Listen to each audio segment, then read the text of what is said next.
Hello दोस्तों, स्वागत है आप सभी का।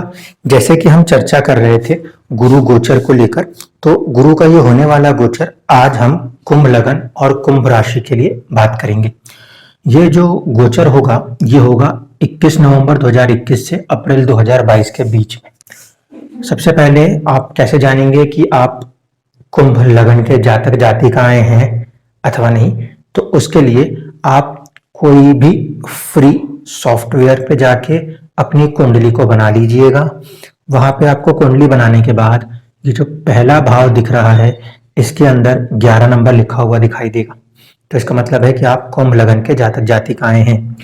या फिर जो लोगों की कुंडली में ये 11 नंबर कहीं पर भी लिखा हो लेकिन उसके अंदर चंद्रमा विराजमान है, चंद्रमा बैठे हुए दिखते हैं, मून लिखा है, चंद्रमा लिखा है, तो वो लोग कुंभ राशि के लोग होंगे।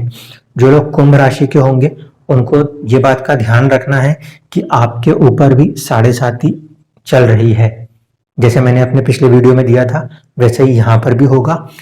कुंभ राशि को मैंने स्पेसिफिकली ये सिग्नल दिया है क्योंकि ये कहीं ना कहीं साढ़े साती में है। इनके ऊपर जो कोई भी दशा चल रही होगी उसके साथ साथ इनका शनि काम कर रहा होगा, इसको ध्यान रखिएगा। आप जब कुंडली खोल रहे हैं तो उसमें आपको क्या क्या देखना है, अष्टक वर्ग देखना है, अष्टक वर्ग के बाद षडबल देखना है और दशा देखनी है। अगर ये 4 से ज्यादा है तो ज्यादा चीजें मिलने की संभावना बनती हैं, 4 से कम है तो थोड़ा सा जो है वो रिजल्ट्स लिमिटेड हो जाते हैं। पर ऐसा नहीं है कि 4 से कम है तो रिजल्ट्स लिमिटेड, इसका मतलब कुछ मिलेगा नहीं। ये देखना होगा कि आखिरकार वो जो पॉइंट आ रहा है 1 से लेकर 8 के बीच में अगर कोई पॉइंट है तो वो पॉइंट किस ग्रह ने दिया है, जिस ग्रह ने दिया होगा वो जिस भी भाव का स्वामी होगा उसके रिजल्ट्स आपको जरूर मिल जाएंगे। ठीक है, तो इसमें इस तरह की निराशा वाली बात नहीं कि सर 4 से कम आ रहे हैं, 4 से कम आ रहे हैं। पहले ये देखना पड़ेगा कि अंदर जाके वो कौन से प्लैनेट्स हैं जो कि वो पॉइंट्स दे रहे हैं। ठीक है, मैं अभी तक जो बता रहा हूँ ये ऊपर की चीजें हैं, अंदर की जो डेप्थ होगी उसके लिए मैं इसके बाद एक और वीडियो है मीन लगन की, उसके जस्ट बाद एक चीज बताऊंगा पराष्टक वर्ग, उसमें आपको वो सवाल का जवाब मिल जाएगा। तो इसके लिए आपको बिल्कुल भी घबराने की जरूरत नहीं है। अष्टवर्ग में जाना, अष्टवर्ग में गुरु के सामने या तो 11 नंबर लिखा हो कहीं पे राशि, या तो लिखा होगा कुंभ राशि, एक्वेरियस राशि, वहां पे देखिएगा कितने पॉइंट्स हैं।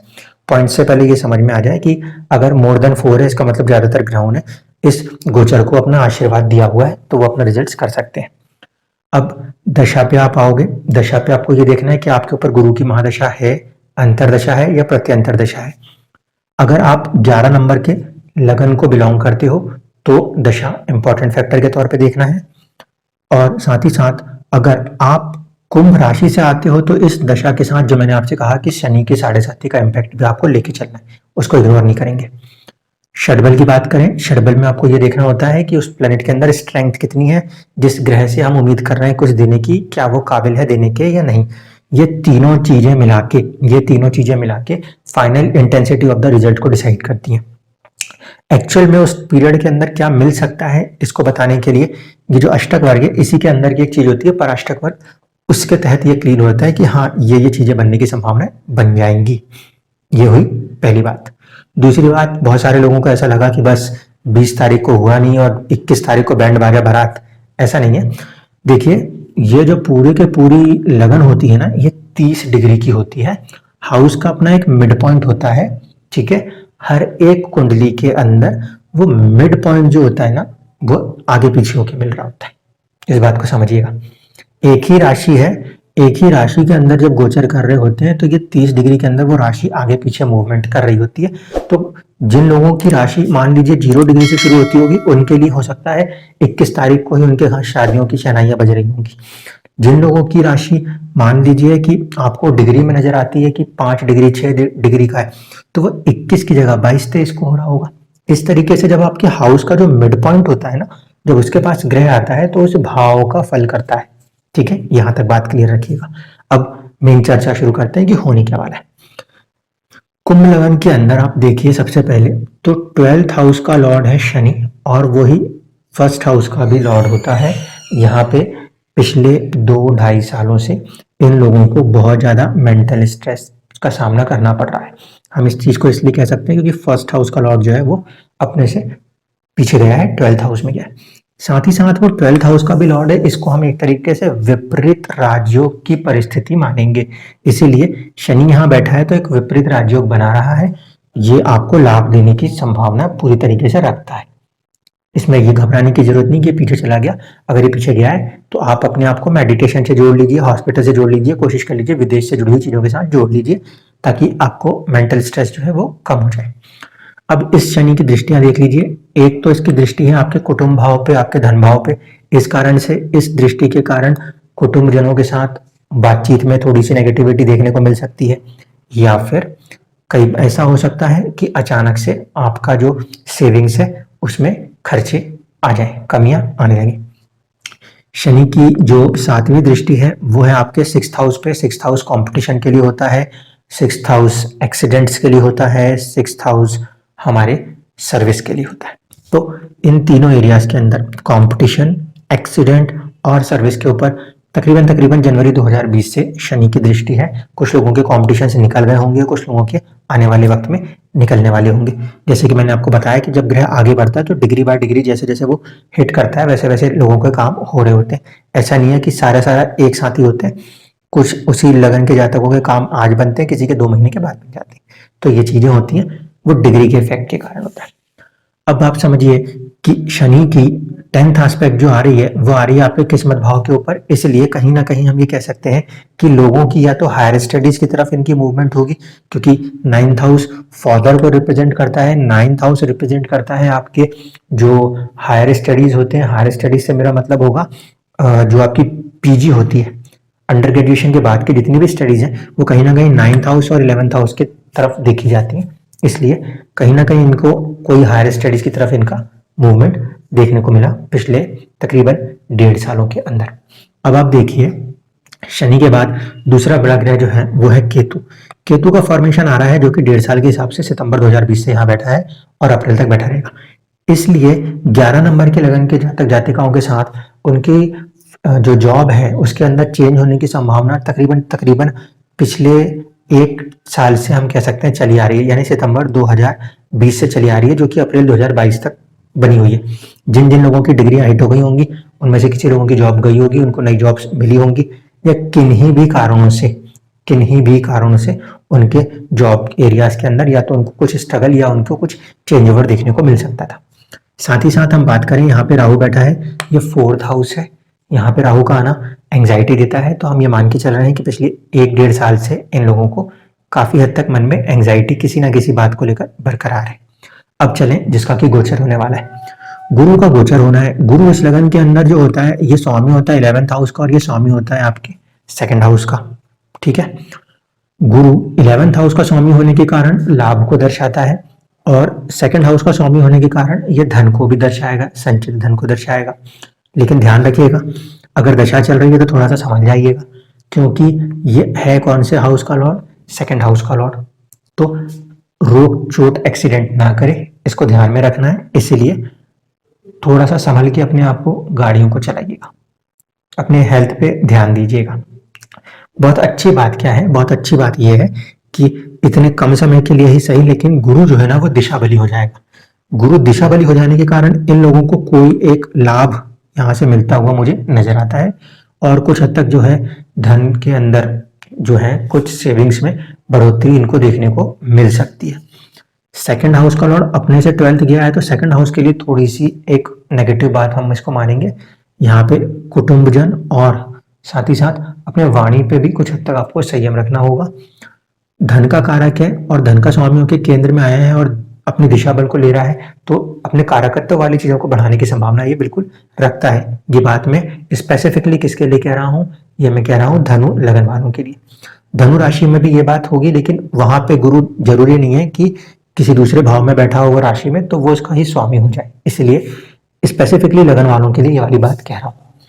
दूसरी इंपॉर्टेंट बात जो ध्यान रखना वो ये कि गुरु की एक दृष्टि 9th हाउस पर है और गुरु की एक दृष्टि 5th हाउस पर है। तो कुछ जातक जातिकाएं जो उस एज ग्रुप में आते हैं जो संतान प्राप्ति की कोशिश कर रहे हैं, उन्हें संतान प्राप्ति के योग बन सकते हैं। विदेश से जुड़े हुए काम हो सकते हैं, फादर से जुड़े हुए काम हो सकते हैं, हायर स्टडी से जुड़े हुए काम हो सकते हैं, क्योंकि 9th हाउस के ऊपर कंस्ट्रक्टिव चीजें बन रही हैं, एक शनि की दृष्टि, दूसरी गुरु की दृष्टि, तो 9th हाउस इनके लिए काफी पॉजिटिव है। किस्मत का यहाँ पे मैं कह सकता हूँ काफी सपोर्ट हो सकता है इन 5 महीनों में आपको देखने को मिलेगा। साथ ही साथ जहां पे जिस एरिया में चैलेंज है उसको समझ लीजिए। शनि और केतु का जॉइंट एस्पेक्ट 2nd हाउस पर है, जो कि सेविंग्स में कमी लाने का कारण बना हुआ है। कहीं ना कहीं फैमिली मेंबर्स के साथ अपनी बातचीत के ढंग में कुछ गड़बड़ होने वाली संभावनाओं को आपको कंट्रोल रखना होगा, एग्रेशन को अवॉइड करना होगा। इसी के साथ अगर हम बात करें तो 6th हाउस के ऊपर भी शनि और केतु दोनों की दृष्टि है, दोनों ही पृथकतावादी ग्रह हैं, इसीलिए सर्विस के अंदर हो सकता है आपको अभी चैलेंजेस देखने को मिल रहे हों। तो अगर ऐसा हो भी रहा है तो वहां पे आपको घबराने की जरूरत नहीं है। ये दोनों ट्रांजिट्स जो है ये अप्रैल के बाद चेंज हो जाएंगे, इसलिए अपनी हिम्मत और हौसले को यहाँ पे आपको बिल्कुल भी नहीं खोना है। इसके अलावा अब मैं यहाँ पे बाकी ग्रहों को बिठा दूं कि गुरु के साथ अगर कोई ग्रह आपको वहां पे जन्म काल के समय नजर आता है तो क्या कंडीशन बनेगी, तो उसमें देख लीजिए। सबसे पहले अगर यहाँ पे सूर्य बैठ जाता है, सूर्य अगर साथ में आ जाए तो सूर्य 7th हाउस का ही लॉर्ड है, ऐसी कंडीशन में मैरिटल लाइफ के अंदर ये एक अच्छी ब्लेसिंग लेकर आएगा। गुरु की दृष्टि 7th हाउस के ऊपर मैरिटल रिलेशंस या पार्टनरशिप्स या बिजनेस के लिए हम कुछ हद तक पॉजिटिव मानेंगे, क्योंकि उसको वो ब्लेसिंग दे रहा होगा। और उसी के लॉर्ड के साथ बैठ जाता है तो बहुत अच्छी बात हो जाएगी। चंद्रमा के साथ यहाँ बैठाना है, चंद्रमा के साथ तो राशि में भी बैठाना ही है, और अगर वैसे भी बैठा है तो उस परिस्थिति में यह बनेगा आपका गज केसरी योग। अब देखिए, गज केसरी योग बल बोल के बहुत सारे लोग आपको बेवकूफ बना देंगे। गज केसरी योग के अंदर एक बात को ध्यान रखिएगा, चंद्रमा स्वामी है यहाँ पे 6ठे भाव का, ठीक है, सॉफ्ट प्लैनेट है, 6ठे भाव का स्वामी है। इसका मतलब है कि नैसर्गिक रूप से ये ग्रह जिस कंडीशन में आता अशुभ होता, लेकिन 6ठे भाव का स्वामी होने के कारण हम इसको शुभता में काउंट कर लेंगे। केंद्र का स्वामी हो के शुभ हो कोई ग्रह तो वो अच्छा नहीं मानते, लेकिन अगर पाप भाव का स्वामी होकर कोई ग्रह जो कि शुभ ग्रह है नैसर्गिक रूप से, तो वो उस कंडीशन में अच्छा हो जाता है। तो यहाँ पे इसके लिए ये अच्छा माना जाएगा, लेकिन ध्यान ये रखना कि ये रोग और चोट की घर है। तो यहाँ पे ये जो गज केसरी का फॉर्मेशन है ये सर्विस में तो आपको राइज दे सकता है, लेकिन हेल्थ के मामले में ये नेगेटिव इंपैक्ट कर सकता है। इसको ध्यान रख के चलिएगा। क्यों? क्योंकि गुरु के साथ चंद्रमा का कनेक्शन होने वाला है, लेकिन शनि और केतु का जो एस्पेक्ट है वो चंद्रमा के ऊपर आने वाला है। इस कारण से गज केसरी योग यहाँ पे बनेगा, लेकिन हम इसको बहुत ज्यादा प्रबलता नहीं दे सकते। हाँ, इतना जरूर कह सकते हैं कि 6th हाउस के लॉर्ड के साथ क्योंकि गुरु का फॉर्मेशन आ रहा है तो सर्विस में कोई राइज हो सकता है और एक्सीडेंट से आपको संभल के चलना होगा। इसके बाद हम बात कर लेते हैं यहाँ पे गुरु के साथ अगर आपको मान लीजिए मंगल देखने को मिल जाए, ऐसी परिस्थिति में क्या होगा। अब देखिए, मंगल इस कुंडली में 10th हाउस का लॉर्ड होता है और साथ साथ पराक्रम भाव का स्वामी होता है। अगर मंगल का कॉम्बिनेशन आ गया तो यहाँ पे आपको अपने गुस्से को थोड़ा सा कंट्रोल रखना है, और कुछ हद तक आपको प्रोफेशन के अंदर गुरु जो है वो एक आशीर्वाद देते हुए नजर आएंगे। जो चीजें यहाँ पे आपको परेशान कर रही हैं उससे कुछ हद तक कंट्रोल करते हुए नजर आएंगे। इसके बाद हम बात करें कि यहाँ पे आपको शुक्र नजर आ जाए, शुक्र नजर आ जाएंगे तो किस्मत के स्वामी के साथ है ये फॉर्मेशन। शुक्र के पास 7th हाउस, आपकी 9th हाउस जो है जहाँ पे 7 नंबर लिखा है इसके स्वामी है शुक्र, तो इसका फॉर्मेशन और इसी पे दृष्टि ये किस्मत के लिए बहुत ही अच्छी कंडीशन मानी जा सकती है। लेकिन गुरु और शुक्र जो है आपस में परस्पर मित्र नहीं होते, इस कारण से कुछ चुनौतियों के साथ ये फॉर्मेशन आपको राइस देगा। दूसरी इंपॉर्टेंट चीज, शुक्र की दूसरी राशि जो आती है वो 4th हाउस में आती है, तो सुख साधनों के साथ जो सारे सामान है उसमें भी हो सकता है, प्रॉपर्टी के परचेज में भी संभावनाएं बन सकती हैं। शुक्र इस पर्टिकुलर कुंडली के अंदर योग कारक ग्रह होता है, इसके साथ अगर इसका कॉम्बिनेशन होगा तो मैं उसको अपनी तरफ से तो पॉजिटिव ही मानूंगा कि योग कारक के पास आके गुरु कहीं ना कहीं एक लाभ देने की संभावना बनाते हैं। अब इन सबसे हटके यहाँ पे मान लीजिए सिर्फ शनि आ जाए, शनि आ जाएंगे तो ये लगन के ही स्वामी है ना, पापी ग्रह होकर शनि नेचुरली पापी ग्रह होकर केंद्र का स्वामी है, इस कारण से यहाँ पे वो शून्य शुभ हो जाता है। लेकिन इस फॉर्मेशन के अंदर थोड़ा सा ध्यान रखना पड़ेगा। क्योंकि आपके अगर फर्स्ट हाउस के अंदर आपको जन्म का शनि मिला है तो आपको करेज के ऊपर, आपको प्रोफेशन के ऊपर और आपको सामने वाले के साथ पार्टनरशिप के ऊपर लेके बहुत ज्यादा चैलेंजेस आते हैं, पूरी जिंदगी आते हैं। उस चैलेंज में कुछ हद तक के लिए ये कमी करेगा। ठीक है, यहाँ पे मैं मेन सलाह ये दूंगा, अगर ये फॉर्मेशन आता है तो थोड़ा सा अपने एग्रेशन को कंट्रोल रख के चलना। यहाँ पे मैं एग्रेशन शब्द का यूज क्यों कर रहा हूँ इसको क्लियर कर देता हूँ। देखिए, ये कौन सा हाउस है? 12th house. ये कौन सा हाउस है? 2nd house. ये होता है वाणी भाव और ये होता है आपका खर्चे का भाव, नुकसान का भाव, विदेश का भाव। अगर इन दोनों का कॉम्बिनेशन लगन के अंदर आके बन रहा है तो क्या हो रहा है? सेविंग्स और एट द टाइम आपका खर्चा ये आपस में कनेक्ट हो रहा है, जितना आ रहा है उतना जा रहा है, या बेमतलब के अपन ने किसी से कुछ कह दिया और अपने को मानसिक कष्ट हुआ जा रहा है। इसलिए मैं यहाँ पे प्रिकॉशन दे रहा हूँ और कोई कारण नहीं है। इसके बाद अब बचता है एक बुध और दूसरा गुरु। तो पहले बुध को ले लेते हैं। बुध अगर यहाँ आके बैठ जाए तो भैया समझ जाना बुध की ये समझने की क्यों कारण हो रही है, क्योंकि बुध यहाँ पे 8th हाउस का लॉर्ड है और 5th हाउस का लॉर्ड है। 5th हाउस के लॉर्ड के साथ ये फॉर्मेशन अच्छा है, लेकिन ये इसकी मूल त्रिकोण राशि नहीं है। मूल त्रिकोण राशि यहाँ पर मौजूद है। इस कंडीशन में गुरु अगर स्ट्रेंथ कर देगा 8th हाउस को तो लाइफ के अंदर बहुत ज्यादा अनसर्टेनिटीज को लाने में क्रिएट कर सकता है। अचानक से संभावनाएं आए जिसके कारण आपकी जिंदगी में बड़े बड़े बदलाव देखने को मिल सकते हैं। तो यहाँ पे थोड़ा सा प्रिकॉशन ले लीजिएगा। और 5th हाउस के पॉइंट ऑफ व्यू से हम कह सकते हैं कि एजुकेशन के लिए, संतान प्राप्ति ऐसी चीजों के लिए ये अच्छा माना जा सकता है। जो किसी के पास लाइफ पार्टनर्स हैं या उनके अंदर लव का है, वो वाला पॉइंट यहाँ पे कुछ हद तक पॉजिटिव माना जा सकता है। अब मान लीजिए यहाँ पर आपको नजर आता है गुरु, जन्म के गुरु के ऊपर से ही जब गोचर का गुरु गुजरता है तो वह आने वाले अगले 12-13 सालों की लाइफ को सेट कर रहा होता है। पहली बात। दूसरी बात कि गुरु के ऊपर से गुरु का गोचर है और गुरु जो है वो स्वामी कहाँ का है? लाभ का और धन का। तो ऐसी परिस्थिति में हम ये कह सकते हैं कि कहीं ना कहीं इन जातक जातिकाओं को कुछ धन लाभ या किसी तरीके से कोई सम्मान प्राप्त हो सकता है। यहाँ पे गुरु क्योंकि दिशा बली हो जाता है, इसलिए ये चीज होने की संभावना बहुत ज्यादा बढ़ जाती है। तो ये तो था पूरे के तौर पे आपका कुंभ लगन और कुंभ राशि के लिए गोचर। पिछले उसमें एक जातक का सवाल था कि सर अगर गुरु राहु केतु के साथ आ जाए तो क्या होगा? तो जो मैंने आपको अपने पिछले वीडियोस में बेसिक समझा रखी है, बस वही लगाना है। राहु और केतु अगर यहाँ बैठ जाएंगे तो उनकी राशि किसकी है? शनि की। तो राहु वर्क करेगा एज अ शनि, केतु भी वर्क करेगा कहीं ना कहीं एज अ शनि। राहु क्या करता है? चीजों को बढ़ा देता है और केतु क्या करता है? चीजों को घटा देता है। तो अगर गुरु का कॉम्बिनेशन राहु के साथ आ रहा होगा तो आपकी जिंदगी में चीजें अचानक होती हुई नजर आ रही होंगी, सडन हो रही होंगी। 5 की उम्मीद करेंगे 50 मिल जाएगा। केतु के साथ क्या हो रहा होगा? अध्यात्म थोड़ा सा बढ़ रहा होगा, चीजें जो है वो थोड़ी सी सिकुड़ रही होंगी, ज्यादा मेहनत के बाद भी जो रिजल्ट आ रहे होंगे वो थोड़े से कम देखने को मिल रहे होंगे। ये चीज राहु और केतु में सभी लग्नों के अंदर वो कॉमन पॉइंट है जो मैंने अपने पुराने वीडियोज में राहु और केतु को लेकर जो बनाए हैं, मैं आई बटन पे भी डाल दूंगा, आप उसको वहां से भी देख सकते हो, है ना। कुछ लोगों ने ऐसे सवाल किए कि सर राहु उच्च का होता है, केतु नीच का होता है। मैंने उसको पृथ्वी के ऊपर ही माना है, इसलिए ना वो मेरे लिए उच्च है ना वो मेरे लिए नीच होता है। जो लोग उसको उच्च और नीच बताते हैं वो उसका कोई तथ्यात्मक कारण अगर दे सकते हैं तो मैं भी फिर उसको एक्सेप्ट कर लूंगा, मुझे कोई आपत्ति नहीं है। मुझे किसी के कोई ज्ञान से किसी तरह की दुश्मनी नहीं है। हमारा मेन मकसद सिर्फ इतना है, इंसान की जिंदगी के साथ खिलवाड़ नहीं होना चाहिए। उसको जो उसकी प्रॉब्लम है उसका सॉल्यूशन उसको दिखाई देना चाहिए कि भाई मेरे साथ हो क्यों रहा है, फिर वो उसको सोचे ठंडे दिमाग से। जो प्रॉब्लम्स हैं उनके ऊपर आपका काम हो और आपकी लाइफ भी वैसे ही हो जैसे कि दूसरों की एक आम इंसान जैसी लाइफ होती है।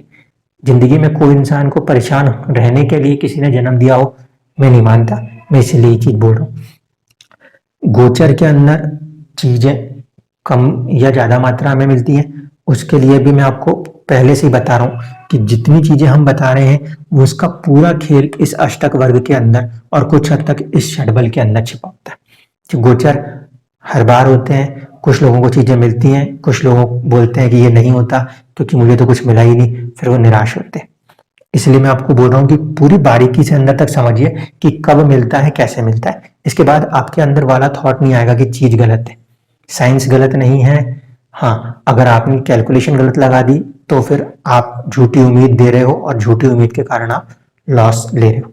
इसलिए मैं आपसे बिल्कुल खुले मन से कह रहा हूं, अपने आप को जागरूक रखिए ताकि कोई भी आपको आपकी प्रॉब्लम के लिए कम से कम आपके साथ कोई मजाक ना कर सके, क्योंकि life is very important, precious gift of the God. Thank you.